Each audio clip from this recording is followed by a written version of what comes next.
end of the Second Cronus War, the foul banner of the Word-Bearers flew across the entire planet. The very Earth cracked with the foul energies unleashed there. Warp storms racked the sky, and demons spread across the land. Where once a prosperous colony had stood, a foul demon world burned like a canker in the void. Black cathedrals rose in all its cities, and the entire population either converted to the blasphemous faith of Chaos Undivided, or became fodder for its blood sacrifices. The loss of a single world and a few 100 million souls would soon pale in comparison to Eliphaz's next acts, however. Soon after his final victory on Kronus, sorcerers called forth legions of demons and other foul beasts, while chaos fleets appeared from the warp. Kronus became the launching point for a campaign of conquest that would cut through much of Ultima Segmentum as it drove toward Holy Terra itself. The war for Kronus was but the dawn of the Imperium's darkest day.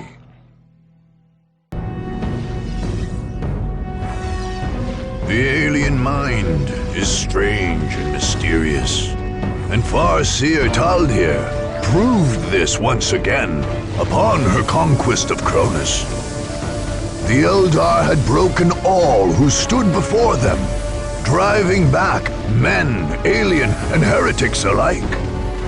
Kronus was theirs. However, instead of securing their hold on the world, or enacting some final gambit, they simply vanished like the ghosts of legend. The Eldar returned to their ship, the Vision of Lilith, which evaded all attempts to track its exit from the Cronus system. Taldir left behind her a planet in anarchy, littered with the corpses of her enemies, and destined to become a lawless backwater for centuries to come. Perhaps that had been her intention all along. Perhaps Cronus itself, and the warlords who might have arisen there, were the threat Taldir had long foreseen and finally defeated. The truth, like the Farseer's ultimate fate, remains a mystery.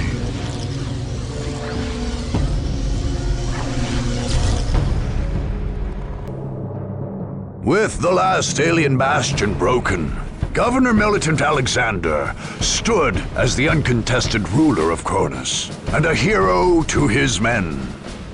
Even faced with the opposition of the Blood Ravens, the governor carried out his orders and received his rewards. Indeed, Segmentum Command ordered the Liberators to remain on Kronus during a pacification period, and then to ship out to the next conflict zone. Governor Alexander would remain behind to rule in the God Emperor's name. Large numbers of tech priests arrived on Kronus to oversee a massive campaign of public works, bringing with them the huge resources needed. In return, they gained permission to resume study of the Hellstorm cannon in Victory Bay, hoping to return it to the Emperor's service.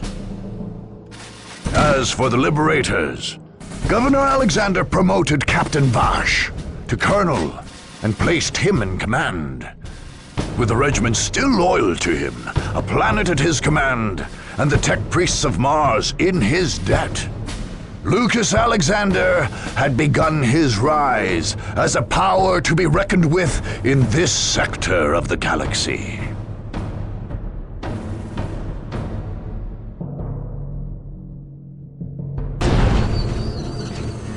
By the end of the Dark Crusade, Kronus was a tomb world once more. Just as the marching Necron armies cut down all their opponents, so did other fiendish devices work on the planet's very ecosystem.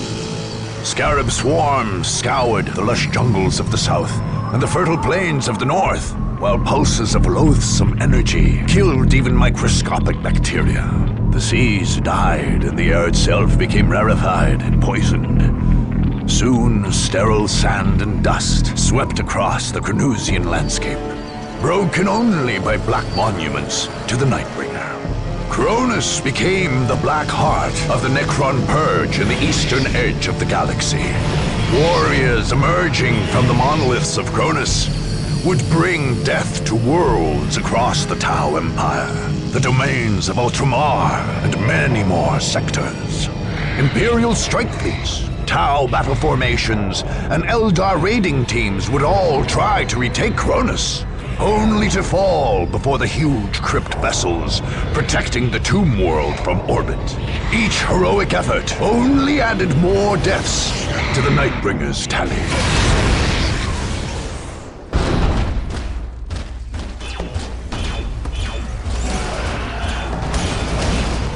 With the last enemy beaten, Gorgut's horde reigned supreme on Kronus. The warlord had draped himself in the cruel glory of the orcs, being hailed as the headhunter, the rage screamer, the blood spiller, the death killer, the daemon killer, the gun smasher, and the ghost killer. The orcish horde proceeded to pillage the planet to build their next invasion fleet. Gorguts himself set off at the head of that fleet, but Kronus remained an orc-infested world. And the warlord regularly returned there to gather forces for his next conquest.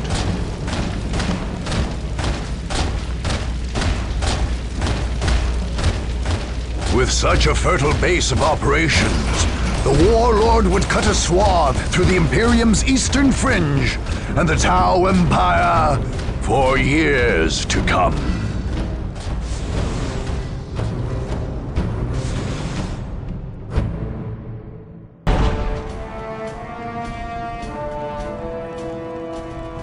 After many long and bloody battles, the Blood Ravens finally completed their purge of the planet Kronus.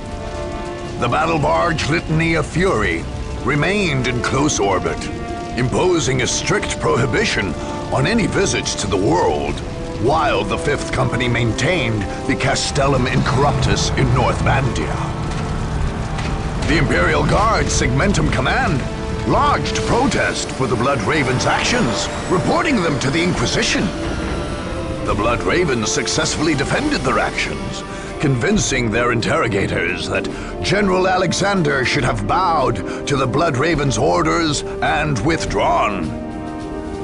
Nevertheless, the Inquisition kept a watchful eye on the chapter, for the rumors of hoarded relics never fully abated. Likewise, many in the Guard's command structure never forgot the blood shed on Kronus. And indeed, the darkest time in the chapter's history began soon after the war's end.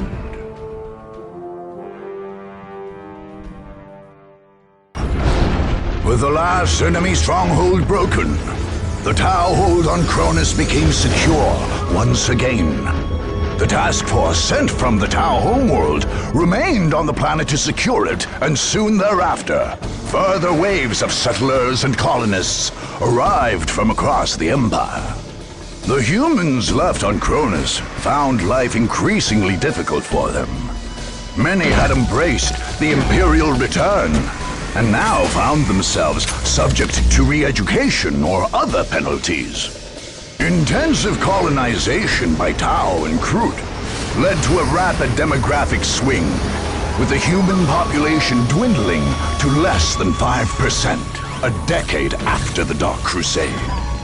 Although no public announcements were ever made to this effect, it seems clear that human births on Kronus also dropped precipitously. In part, this is due to the single-gender re-education camps imposed by the Tau. But it is also possible that the alien powers undertook some form of sterilization project, all for the so-called greater good. Whatever the truth, when Kronus was admitted as a full sept of the so-called Third Sphere, its human population was but a footnote.